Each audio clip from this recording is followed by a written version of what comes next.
They were captured as they tried to escape back to Arrata. The splattered blood still covered Sistroya's clothes and skin. Agare was gone. All of him. He had left the original timeline and died in this one, together with his local instance. And yet, the spell still worked. Why?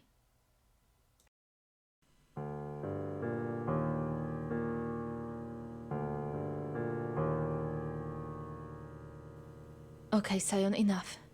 Just say it. What's going on? And so he did. He said, "We're out of time. We have to escape tonight." Sistra's heart skipped a beat. She froze for a moment, trying to process his words. What? What do you mean? We are not ready. They're moving us to a different facility. She realized why he hadn't told her instantly. He needed the time to compose himself and wrap his head around it so that he could try to sound reasonable and calm her down. But not even the calmest of voices would help now. Panic grasped her insides. This was not what they had counted on. Not what they had held on to. Fate was supposed to be on their side. Why? Why would they do that after 17 years? I don't know. I don't care. It doesn't matter, Sess. She was at a loss. Everything was falling apart. She fisted her hands in frustration. I was supposed to see you soon. We were supposed to hug. And now? This will be it? They will put us apart, Sion. We will not get this lucky again. And I will not survive that. Sistroya. What? Shut up. We will do it. We'll try. Of course we'll try, but... Says... No buts. Focus. It will work. You don't know that. We are not ready. The walls are not ready.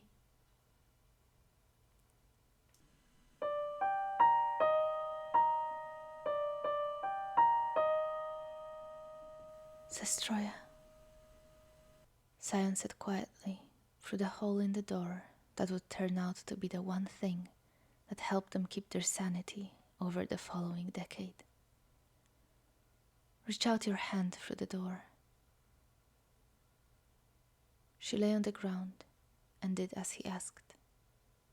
There, he found her fingers with his own and joined them together. Listen to me, he said. We are not some random peasants that will rot in a dungeon when everything they love is about to burn down. We will get out of here. We will find a way to fix it. Do you hear me? I hear you, she whispered, though it wasn't easy with her throat choked by tears. With Agare dead, everything will change. The portal will likely never become active again. The other Sess and Sion won't overwrite us. We have time. Year 247. Good thing we had the full 20 years after all, right? Sion tried to sound light-hearted, but he too couldn't hide the tremble in his voice. Yet the deal was the deal, and it was his turn to pull them through. We may never give up, Sess. We may never get complacent. We may never forget how important it is that we succeed. We may be stuck here for a long time, but we will get out, I promise this to you. But until that happens, we must never believe that this is the real life. he said. This reality will not exist. Therefore, it's nothing, no matter what it may seem. Maybe it was all for the best. Perhaps it was all meant to be. For it was here, in the depths of the Dardanian dungeon, that Sestroya could finally agree with these words. For the first time in years. She closed her eyes and focused on feeling Sion's touch. Nothing, she agreed. It is all nothing.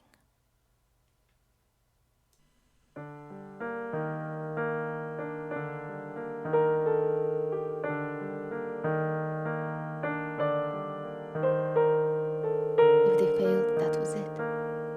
The guards would take them away. It didn't even matter if they would see the damaged walls or not. Nothing would matter anymore. They could kill her, torture her. She didn't give a fuck. There was only one single thing she wanted. To see Sion again. If only she had a magical fire rock willing to fulfill her wish, she would grasp it without a second's hesitation and ask to bring down these god's-forsaken walls. And after that, whatever came. Sestroya pressed her hands to the wall and focused on the flow of energy inside her body. It has to work, she whispered. I don't agree to anything else. Why? Why couldn't they wait? She lowered her head and tried to swallow back the bitterness in her throat. Do it, Ses. If you fail, I'll try. You can't. You have to try to break the outer wall. No matter what. Sestroya had worked on the wall between their cells, while Sion corroded the one separating them from the outside world.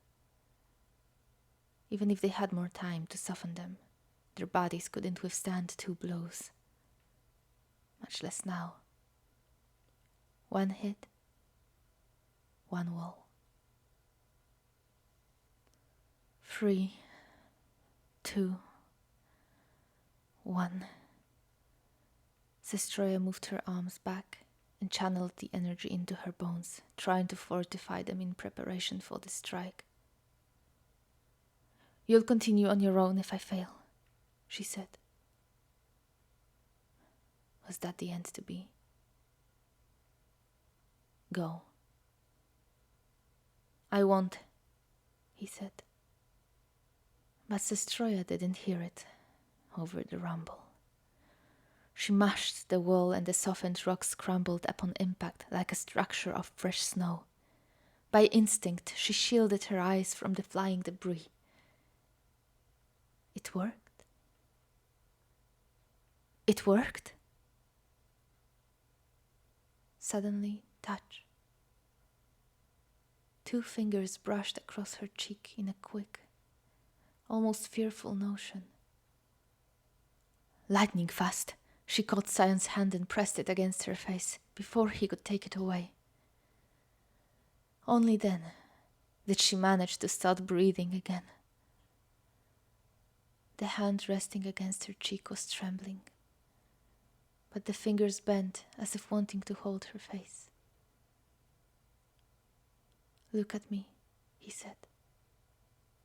I want to see your eyes. She listened. Anything for him. In front of her stood the shadow of the man she once had known. Though he was only a few years over 40 now, the life in jail had made his hair go grey and his skin take on a sickly pale hue. His eyes, once vibrant, seemed faded, sitting deeper in their dark and tired sockets. New lines marked the once youthful face, adding another several years. Sion's left arm hung inertly at his side, twitching slightly every few seconds. Zestroya met his gaze and asked, "Can you recognize me at all?" "Stupid question," he smiled. "Of course I can.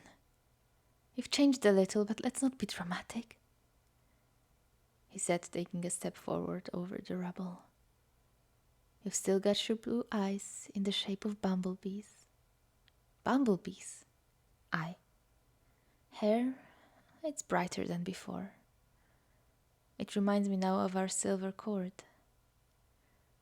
You've lost some weight, and it makes me sad to know it means you had to get off your beloved sweets. You're still squinting like an adorable mole."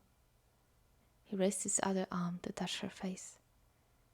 It seemed to take a huge effort, and Zestroya froze motionless, afraid to make it any more difficult. "Your face looks wiser, and even more nerdy than before. Honestly, I didn't think it was possible. But all in all, it's really just the good old you, after a bit of prison makeover." "How bad are your bones?" she asked. "Not too bad. Why?" Her answer was the tightest hug she had the power for. Sion wrapped his arms around her, and Zestroya stopped fighting back the tears. With her face pressed into his chest, she let herself wail, soundlessly like a mute banshee. There he was, right in her arms, alive, warm, holding her, and she would never let him go. Screw the time, screw the gods, screw this whole god's-forsaken place. It was over. It was all finally over.